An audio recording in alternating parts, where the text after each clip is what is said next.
UP के पहले विभाजन, यूपी के परिचय के बारे में पढ़ा, उसके बाद यूपी के विभाजन के बारे में, और उसके बाद यूपी की जलवायु के बारे में मैंने कक्षाएं पढ़ी। आज का जो टॉपिक होगा उत्तर प्रदेश की नदियों को लेकर के होगा। उत्तर प्रदेश की नदियों के बारे में एक टॉपिक है। तो देखते हैं पहले क्या है। ये सामने मैप बना हुआ है, उत्तर प्रदेश की नदियाँ हैं, और इसमें इस उत्तर प्रदेश की नदियों में मतलब पूरे मैप में मैंने उत्तर प्रदेश की नदियों को बना रखा है, ठीक है। तो जिसमें जो प्रमुख नदी है उत्तर प्रदेश की वो कौन सी है? गंगा नदी है, जो मैंने रेड लाइन में मैंने आपको दिखाया है। ये उत्तर प्रदेश की प्रमुख नदी है, गंगा नदी, ठीक है। तो बात करते हैं उत्तर प्रदेश की गंगा नदी के बारे में। किसके बारे में? गंगा नदी के बारे में। क्या है उत्तर प्रदेश की जो गंगा नदी है, जो बिजनौर में उत्तर प्रदेश में प्रवेश करती है। कहाँ से करती है? बिजनौर में करती है। पढ़ते हैं उत्तर गंगा नदी। मैंने लिख दिया है यहाँ पे, हेडिंग बनाया गंगा नदी। गंगा नदी को कुछ अन्य नाम से भी जाना जाता है। गंगा नदी को कुछ अन्य नाम से भी जाना जाता है। कौन कौन सी नदी है अन्य? सूरसरी, भगीरथी, पद्मा, देव नदी, जानवी। ये गंगा नदी के अन्य नाम है। पद्मा को जो जाना जाता है वो बांग्लादेश में जाना जाता है, और भगीरथी जो मतलब कहाँ है, मतलब इसकी एक सहायक, मतलब गंगा नदी देवप्रयाग में आकर के बनती है। उससे पहले जो कहते हैं भगीरथी थी। हम अक्सर कह लेते गंगा नदी कहाँ से निकलती है? गंगोत्री से, है ना। लेकिन ऐसा नहीं है, ये देवप्रयाग में जाके इसका नाम क्या पड़ता है? गंगा पड़ता है, ठीक है। उद्गम स्थान क्या है गंगा का? केदारनाथ के समीप गंगोत्री ग्लेशियर के गोमुख स्थान से है। कहाँ पर है? गोमुख स्थान से है।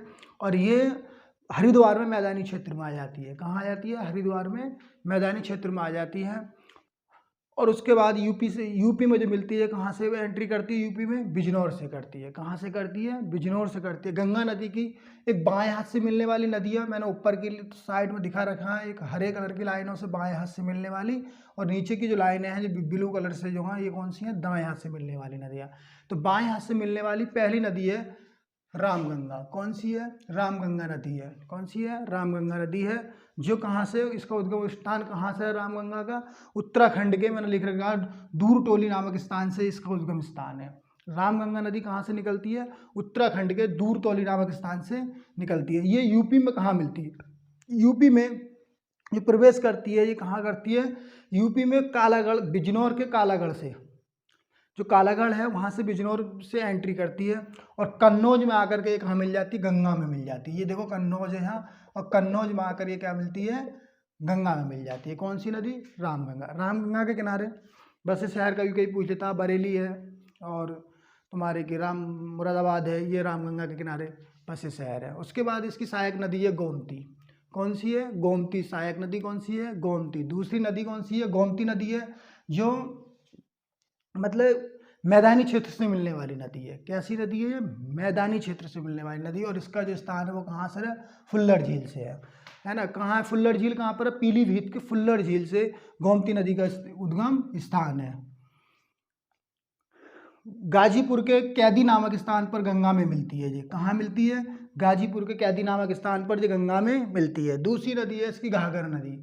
सहायक नदी कौन सी है? घाघर नदी। गंगा की बाएं हाथ से मिलने वाली नदी कौन सी है? घाघर नदी। और घाघर नदी कहाँ से निकलती है? तिब्बत के, ये मैंने तो पहले ही बताया है ऑफलाइन क्लास में, कि तिब्बत के मापचा चुंगू हिमनद से ये निकलती है। कहाँ से निकलती है? हिमनद से, तिब्बत के मानसरोवर झील के आसपास है, वहाँ से। लखीमपुर खीरी और बहराइच के सीमा बनाती हुई यूपी में प्रवेश करती है। क्या करती है? लखीमपुर खीरी और बहराइच के बीच में सीमा बनाते हुए कहाँ प्रवेश करती है? यूपी में मिलती है, ठीक है। और फैजाबाद में जाके इसका नाम क्या पड़ जाता है? सरयू पड़ जाता है। सरयू पूछा जाता है क्वेश्चन कि फैजाबाद किस नदी के किनारे है? सरयू नदी के किनारे। अयोध्या किस नदी के किनारे है? सरयू नदी के। सरयू नदी का पुराना नाम क्या है? घाघरा नदी है, ठीक है। और बिहार में ये छिपरा में जाकर गंगा में मिल जाती है। ये जो घाघरा नदी है बिहार में कहाँ जाती है? छिपरा में जाकर के गंगा में मिल जाती है। काली नदी घाघरा की सहायक नदी है। काली नदी देखो घाघरा की सहायक नदी है, मैंने लिख रखा है काली नदी, ठीक है। काली नदी का उद्गम स्थान कहाँ है? पिथौरागढ़ के कालपानी गौरी गंगा हिमनद से उद्गम है। कहाँ से? पिथौरागढ़ के कालपानी गौरी हिमनद से इसका उद्गम स्थान है। किसका? काली गंगा का।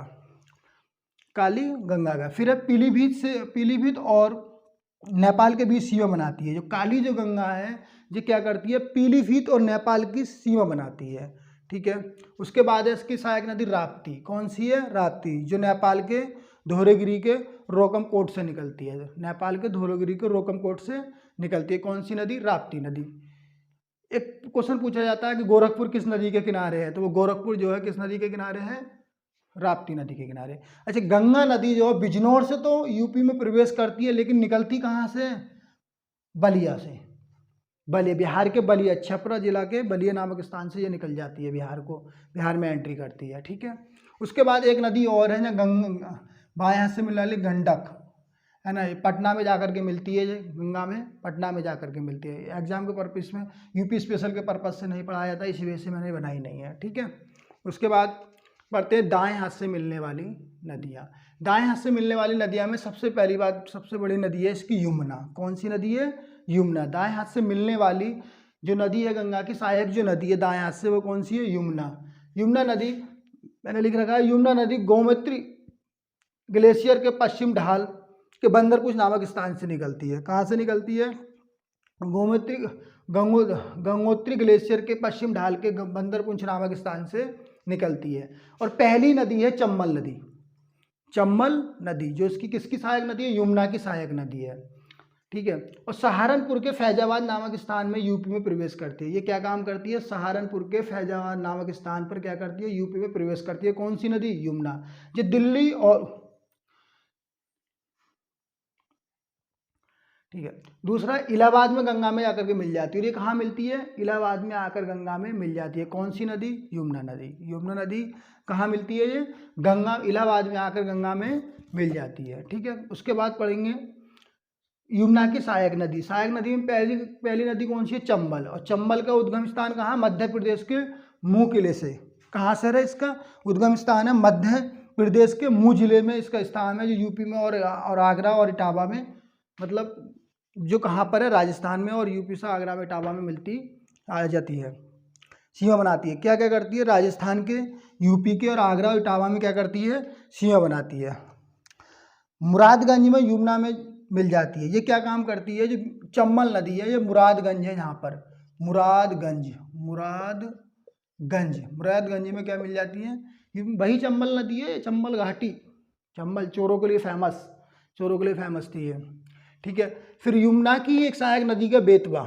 यमुना की कौन सी नदी है सहायक नदी? बेतवा, जो क्या करते हैं? हमीरपुर में गंगा में मिल जाती है।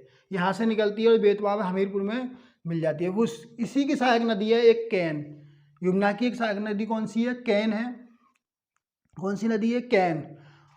और एक यमुना की, गंगा की जो कैन के बाद एक नदी ये भी इलाहाबाद में मिलती है। कहाँ मिलती है? कैन, मतलब यमुना जो मिलती है इलाहाबाद में मिलती है, गंगा में। उसके बाद एक टॉन्स नदी है। कौन सी नदी है? टॉन्स। गंगा की सहायक नदी टॉन्स, दाएं हाथ से मिलने वाली टॉन्स। और जिस इलाहाबाद से कुछ आगे है एक स्थान है सिरसा। इलाहाबाद से आगे एक स्थान है सिरसा, और सिरसा में क्या कर देती है? जो इलाहाबाद मतलब गंगा में मिल जाती है। कौन सी नदी? टॉन्स नदी। सिरसा में कहाँ मिल जाती है? इलाहाबाद में मिल जाती है। उसके बाद है एक टॉन्स की सहायक नदी है बेलन नदी। टॉन्स की कौन सी नदी है? एक सहायक नदी है बेलन नदी। ठीक है, जो क्या करती है? टॉन्स की सहायक नदी कहलाती है, पूछे जाती है एग्जाम में अक्सर कि टॉन्स की सहायक नदी। फिर उसके बाद है यहाँ सोन नदी। कौन सी नदी है? सोन नदी। ये बिहार में जाकर के मिल जाती है गंगा नदी में। और सोन की ही एक सहायक नदी है रिहंद नदी, जिस पर एक सागर है, गोविंद वल्लभ भाई पंत सागर। तो ये यूपी के पर्पस से यूपी की प्रमुख नदियाँ थी। यूपी की प्रमुख नदी कौन सी है? गंगा नदी है, जो कहाँ से निकलती है? बिजनौर से निकलती है और बलिया में जाकर के मतलब यूपी से बाहर हो जाती है। और इसकी ये सहायक नदी है कौन सी? बाएं हाथ से मिलने वाली नदी है। कौन सी है? रामगंगा है, गोमती है, घाघरा है। गोमती की भी एक सहायक नदी है सई गोमती की एक सहायक नदी है। उसके बाद एक घाघरा की सहायक नदी है काली। अन्य और भी नदियां हैं, लेकिन हम जब इंडियन ज्योग्राफी के पर्पस से पढ़ेंगे तो सारी नदियों को डिटेल से पढ़ेंगे। लेकिन जो यूपी के पर्पस से पढ़ लें तो यूपी के पर्पस से हम यूपी की नदियों के बारे में डिस्कस करेंगे इसमें। ठीक है, और इसकी एक सहायक नदी है राप्ती नदी है। और एक मतलब दाएं हाथ से मिलने वाली कौन सी है? चंबल है, बेतवा है, कैन है, और कौन सी है? टॉन्स है। किसकी नदियाँ हैं? जो सब गंगा की सहायक नदियाँ हैं। ठीक है, तो वीडियो को ज़्यादा लंबा ना पहुँचाते हुए, मतलब बहुत कम समय में हम मतलब वीडियो को ले रहे हैं। यदि हाँ, अगर भारतीय उत्तर प्रदेश की सारी गंगा नदी के बारे में आपको अगर समझ में आया हो, अगर वीडियो आपको पसंद आई हुई तो लाइक और शेयर करें, सब्सक्राइब करें। और ठीक है।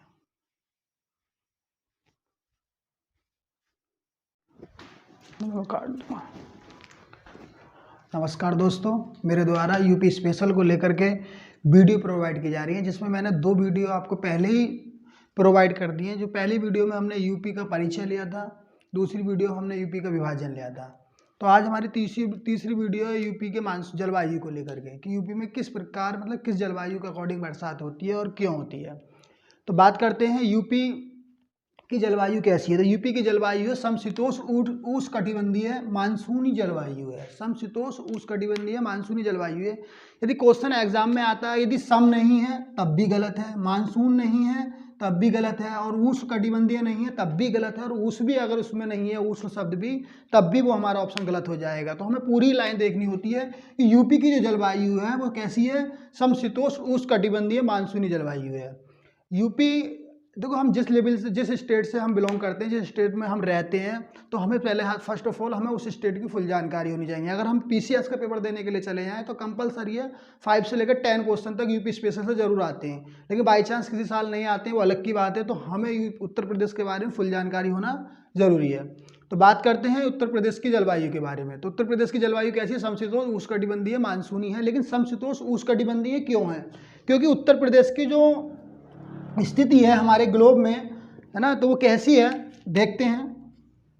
ये ग्लोब है, ये मैंने भूमध्य रेखा है, ये ऑफलाइन क्लास में बता चुके हैं। इससे ऊपर एक 23 सही 1/2 पर एक रेखा है, उसके ऊपर 66 सही 1/2 पर है।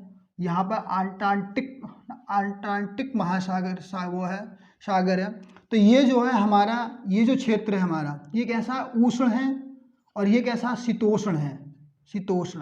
और भारत की स्थिति यहाँ पर है, उष्ण और शीतोष्ण के मध्य है, और उसमें भी उत्तर प्रदेश का इसी वजह से उसके ऊपर नेपाल के पास में उत्तर प्रदेश है। तो इसी वजह से उसे कैसे कहते हैं, समशीतोष्ण उष्णकटिबंधीय बोलते हैं। लेकिन बात करते हैं सम की, तो सम क्यों कहते हैं, क्योंकि उत्तर प्रदेश से ऊपर नेपाल में क्या है, पहाड़ियाँ हैं, दिखाई मैंने बना रखे हैं, हिमालय बना रखा है, हिमालय। तो जितनी चीन से तिब्बत से आने वाली जो हवाएं हैं, बर्फीली हवाएं, वो उत्तर प्रदेश में एंट्री नहीं करती हैं। और जब उत्तर प्रदेश में एंट्री नहीं करती, टकरा के वापस चली जाती हैं। इसी वजह से यहाँ कैसा रहता है, मौसम समान रहता है, सही रहता है। यहाँ इतनी तो ठंड पड़ती है और इतने ही क्या होते हैं, जाड़े पड़ते हैं। कहीं ना कहीं उत्तर प्रदेश की जलवायु ठीक है, ये बात मानने की है। उसके बाद पढ़ते हैं कि इसमें बरसात होती कैसे है, सबसे ज़्यादा वर्षा कहाँ से होती है। तो देखो ये भारतीय मैप है, चलो कैसे बना लो, ठीक है। तो ये क्या है, बंगाल की खाड़ी, और यहाँ क्या है, एक अरब सागर है। तो बंगाल की खाड़ी से उठने वाली उत्तर प्रदेश में अगर सबसे ज़्यादा वर्षा होती है तो बंगाल की खाड़ी से उठने वाली पर्वतीय चक्रवातीय हवाएं और मानसूनी हवाओं से होती है। तो इससे जो उठती हैं हवाएं लगभग 85 से 80% उठती हैं। और ये रेखाएं कैसी होती हैं, जब यहाँ से उठी बंगाली खाड़ी से उत्तर प्रदेश में एंट्री करी, तो कुछ तो हवाएं सीधी निकल जाती हैं, जो धीरे धीरे बरसती हुई क्या हो जाती हैं, वो आगे तक जाके शामली तक क्या हो जाती हैं, लुप्त हो जाती हैं। मतलब बहुत कम बरसात करती है वहाँ तक। और कुछ हवाएं चली और हिमालय से टकराई और बरसने लगी। कुछ चली, देखो ये मैंने जो बनाई है, ये टकराने के लिए बनाई है, टकरा के वापस आ रही है, ब्लू कलर में दिखाई दे रही है, टकरा के वापस, तो ये बरसती हैं। तो यहाँ पे सबसे ज़्यादा वर्षा होती है उत्तर प्रदेश में। कौन से क्षेत्र में, तराइन वाले क्षेत्र में सबसे ज़्यादा बरसात होती है उत्तर प्रदेश में, ठीक है। बात करते हैं उत्तर प्रदेश की मतलब जलवायु कितने टाइप के, 2 प्रकार की है, 2 भागों में बांटा गया है। पहले आर्द्र एवं उष्ण क्षेत्रीय, दूसरा साधारण आर्द्र एवं उष्ण कटिबंधीय क्षेत्रीय, ठीक है। तो साधारण को 2 भागों में बांटा गया, तराइन क्षेत्र में और पूर्वी क्षेत्र, पूर्वी उत्तरीय क्षेत्र में। तो तराइन क्षेत्र में जो वर्षा होती है, सबसे ज़्यादा वर्षा होती है, और कितनी होती है, 120 से लेकर 150 सेंटीमीटर तक। और पूर्वी क्षेत्र में होती है 100 से लेकर 120 सेंटीमीटर तक बरसात होती है। और अब बात करते हैं सेंटीमीटर की। तो सेंटीमीटर में नापने के लिए मैंने तुम्हें पहले ही बताया है कि कैसे नापा जाता है, कि कोई पात्र लें और कैसे लें, बराबर लें, उसकी चौड़ाई और हाइट बराबर हो, उसे बाहर बरसात में रख दें और उसमें जितना पानी भरेगा उसे नाप लेते हैं कि स्केल के द्वारा, उसे पता चल जाता है कि इतने सेंटीमीटर वर्षा हुई है, ठीक है। तो उत्तर प्रदेश में सबसे ज़्यादा वर्षा जो होती है वो कहाँ होती है, गोरखपुर में होती है। कहाँ होती है, गोरखपुर में होती है। 184.7%। एग्जैक्ट क्वेश्चन अगर पूछा जाए तो उसका आंसर होगा 184.7 सेंटीमीटर तक वर्षा गोरखपुर में होती है। और सबसे कम होती है मथुरा में 54.4 सेंटीमीटर जो वर्षा होती है किसमें होती है? मथुरा में। मतलब सबसे कम बरसात उत्तर प्रदेश की बात करें तो मथुरा में होती है। कई बार पूछा गया क्वेश्चन है कि सबसे कम उत्तर प्रदेश में वर्षा कहाँ कम होती है, तो मथुरा में। और सबसे ज़्यादा कहाँ होती है? गोरखपुर में। लेकिन बच्चे पढ़ते ना मेघालय पहले हाथ ठोक दें, चेरापूंजी। क्यों? क्योंकि उन्हीं के दिमाग में एक ही बात बैठी हुई है कि मेघालय में, भारत में सबसे वर्षा मेघालय में होती है। ठीक है, बात करते हैं आगे की कि तराइन क्षेत्र और पूर्वी क्षेत्र, उसके बाद साधारण क्षेत्र। साधारण आर्द्र एवं उष्णकटिबंधीय क्षेत्र को 3 भागों में बांटा है। हमने उत्तर प्रदेश के कितने भागों में बांटा है? उसे 3 भागों में। कौन सा? मध्यवर्ती मैदानी क्षेत्र, पश्चिमी मैदानी क्षेत्र, बुंदेलखंडी पहाड़ी पठारीय क्षेत्र। तो ठीक है, बात करते हैं मध्यवर्ती मैदानी क्षेत्र की। तो लखनऊ, हरदोई, बाराबंकी और रायबरेली तक का जो एरिया होता है वो हमारा कैसा होता है? मतलब मध्यवर्ती मैदानी क्षेत्र कहलाता है, जिसमें जो बरसात होती है 80 से लेकर 100 सेंटीमीटर तक होती है। बात करते हैं पश्चिमी मैदानी क्षेत्र। तो आगरा, मथुरा ये वाला जो क्षेत्र है हमारा कैसा? पश्चिमी, जहाँ पे सबसे कम वर्षा होती है, लगभग 65 से लेकर 80 सेंटीमीटर तक।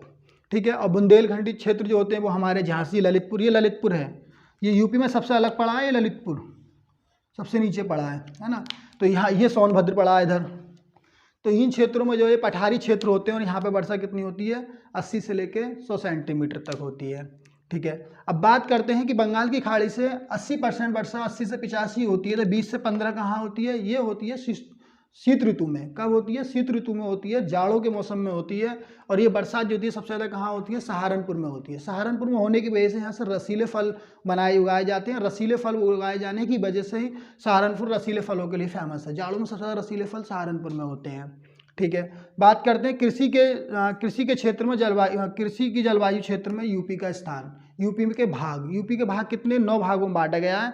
अक्सर बच्चे ओनली यूपी के भाग ही पढ़ लेते हैं कि 9 भागों में बांटा गया है कृषि के क्षेत्र में, लेकिन इसके भागों को भी पढ़ना हमें बहुत ज़रूरी होता है यूपी पीसीएस के लेवल से, उसके पर्पज़ से हमें ये भाग पढ़ने बहुत ज़रूरी हैं।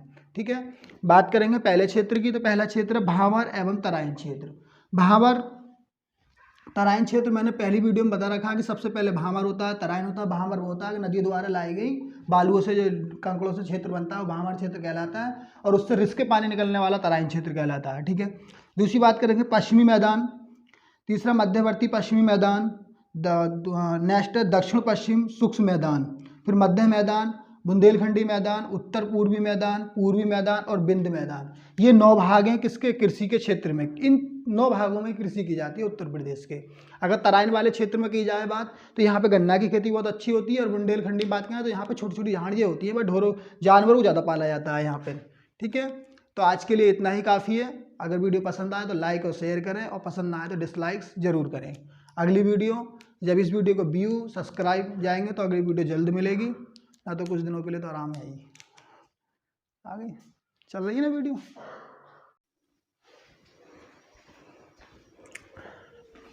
नमस्कार दोस्तों, हम उत्तर प्रदेश यूपी स्पेशल को लेकर उस यूपी स्पेशल की कक्षाओं को पढ़ रहे थे, तो जिसमें हमने यूपी के पहले विभाजन, यूपी के परिचय के बारे में पढ़ा, उसके बाद यूपी के विभाजन के बारे में, और उसके बाद यूपी की जलवायु के बारे में हमने कक्षाएं पढ़ी। आज का जो टॉपिक होगा उत्तर प्रदेश की नदियों को लेकर के होगा।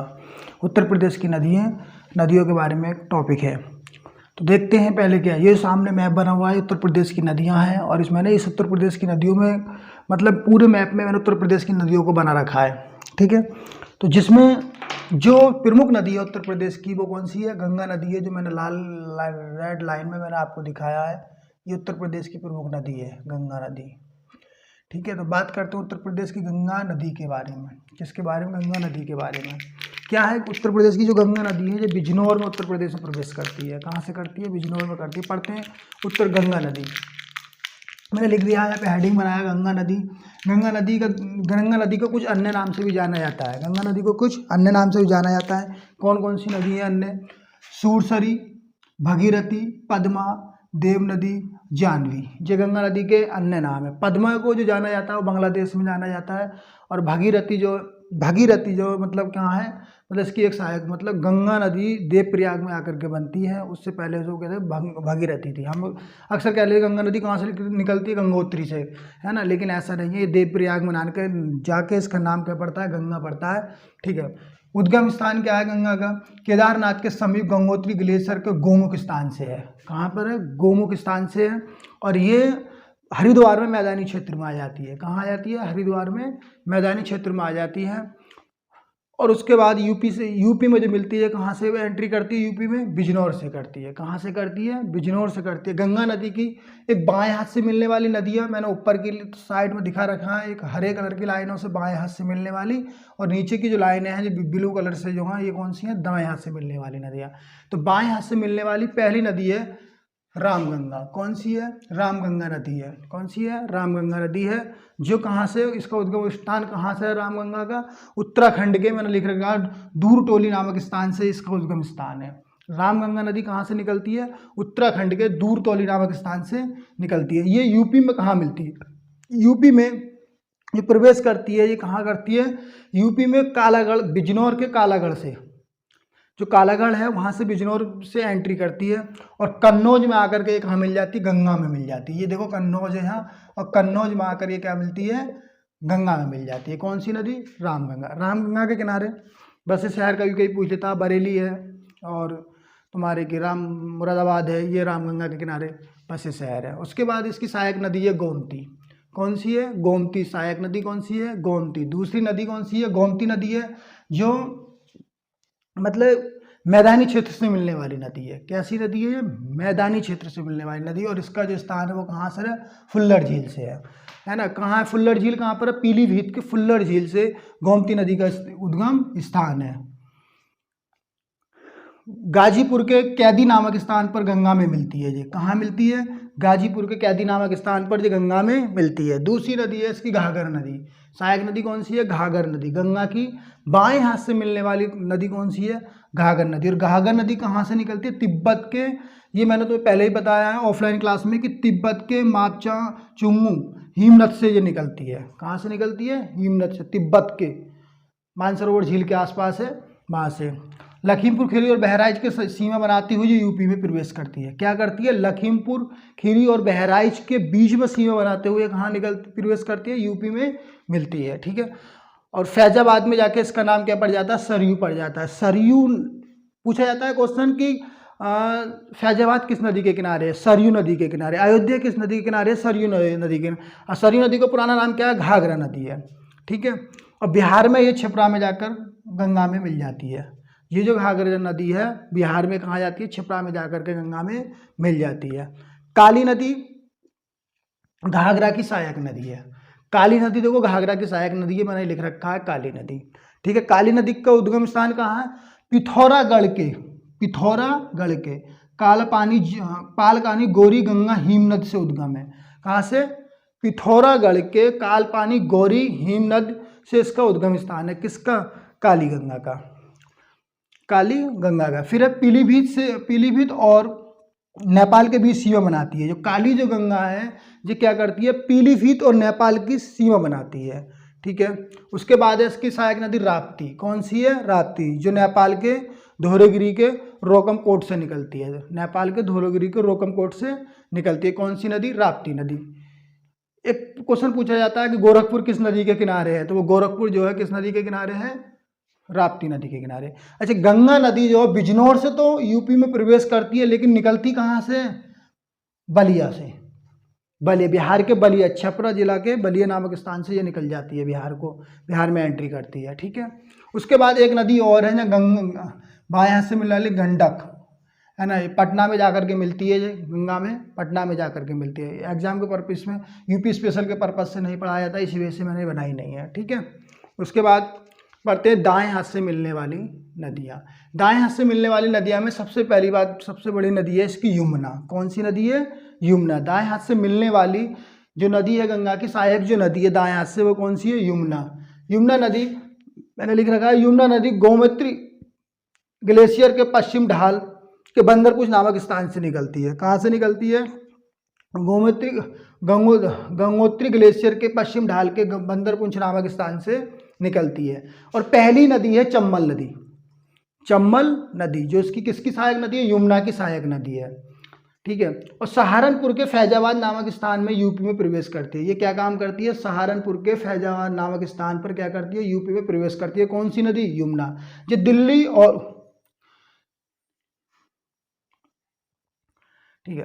दूसरा, इलाहाबाद में गंगा में आकर के मिल जाती है। और ये कहाँ मिलती है? इलाहाबाद में आकर गंगा में मिल जाती है। कौन सी नदी? यमुना नदी। यमुना नदी कहाँ मिलती है? ये गंगा, इलाहाबाद में आकर गंगा में मिल जाती है। ठीक है। उसके बाद पढ़ेंगे यमुना की सहायक नदी। सहायक नदी में पहली नदी कौन सी है? चंबल। और चंबल का उद्गम स्थान कहाँ? मध्य प्रदेश के मुँह किले से। कहाँ से है इसका उद्गम स्थान? है मध्य प्रदेश के मुँह जिले में इसका स्थान है, जो यूपी में और आगरा और इटावा में, मतलब जो कहाँ पर है? राजस्थान में, और यूपी से आगरा में इटावा में मिलती आ जाती है, सीमा बनाती है। क्या क्या करती है? राजस्थान के, यूपी के और आगरा और इटावा में क्या करती है? सीमा बनाती है। मुरादगंज में यमुना में मिल जाती है। ये क्या काम करती है? जो चंबल नदी है, ये मुरादगंज है, यहाँ पर मुरादगंज में क्या मिल जाती है? ये वही चंबल नदी है, चंबल घाटी, चंबल चोरों के लिए फेमस थी ये। ठीक है। फिर यमुना की एक सहायक नदी का बेतवा। यमुना की कौन सी नदी है सहायक नदी? बेतवा, जो क्या करते हैं? हमीरपुर में गंगा में मिल जाती है। यहाँ से निकलती है और बेतवा में हमीरपुर में मिल जाती है। उस इसी की सहायक नदी है एक कैन। यमुना की एक सहायक नदी कौन सी है? कैन है। कौन सी नदी है? कैन। और एक यमुना की, गंगा की जो कैन के बाद एक नदी ये भी इलाहाबाद में मिलती है। कहाँ मिलती है? कैन, मतलब यमुना जो मिलती है इलाहाबाद में मिलती है, गंगा में। उसके बाद एक टॉन्स नदी है। कौन सी नदी है? टॉन्स। गंगा की सहायक नदी टॉन्स, दाएं हाथ से मिलने वाली टॉन्स। और जिस इलाहाबाद से कुछ आगे है एक स्थान है सिरसा। इलाहाबाद से आगे एक स्थान है सिरसा, और सिरसा में क्या कर देती है? जो इलाहाबाद मतलब गंगा में मिल जाती है। कौन सी नदी? टॉन्स नदी। सिरसा में कहाँ मिल जाती है? इलाहाबाद में मिल जाती है। उसके बाद है एक टॉन्स की सहायक नदी है बेलन नदी। टॉन्स की कौन सी नदी है? एक सहायक नदी है बेलन नदी। ठीक है। जो क्या करती है? टॉन्स की सहायक नदी कहलाती है, पूछे जाती है एग्जाम में अक्सर कि टॉन्स की सहायक नदी। फिर उसके बाद है यहाँ सोन नदी। कौन सी नदी है? सोन नदी। ये बिहार में जाकर के मिल जाती है गंगा नदी में। और सोन की ही एक सहायक नदी है रिहंद नदी, जिस पर एक सागर है, गोविंद वल्लभ भाई पंत सागर। तो ये यूपी के पर्पज से यूपी की प्रमुख नदियाँ थी। यूपी की प्रमुख नदी कौन सी है? गंगा नदी है, जो कहाँ से निकलती है? बिजनौर से निकलती है और बलिया में जाकर के मतलब यूपी से बाहर हो जाती है। और इसकी ये सहायक नदी है। कौन सी? बाएं हाथ से मिलने वाली नदी है। कौन सी है? रामगंगा है, गोमती है, घाघरा है। गोमती की भी एक सहायक नदी है सई गोमती की एक सहायक नदी है। उसके बाद एक घाघरा की सहायक नदी है काली। अन्य और भी नदियां हैं, लेकिन हम जब इंडियन ज्योग्राफी के पर्पज से पढ़ेंगे तो सारी नदियों को डिटेल से पढ़ेंगे। लेकिन जो यूपी के पर्पज से पढ़ रहे तो यूपी के पर्पज से हम यूपी की नदियों के बारे में डिस्कस करेंगे इसमें। ठीक है। और इसकी एक सहायक नदी है राप्ती नदी है, और एक मतलब दाएं हाथ से मिलने वाली कौन सी है? चंबल है, बेतवा है, कैन है, और कौन सी है? टॉन्स है। किसकी नदियाँ हैं? जो सब गंगा की सहायक नदियाँ हैं। ठीक है। तो वीडियो को ज़्यादा लंबा ना पहुँचाते हुए, मतलब बहुत कम समय में हम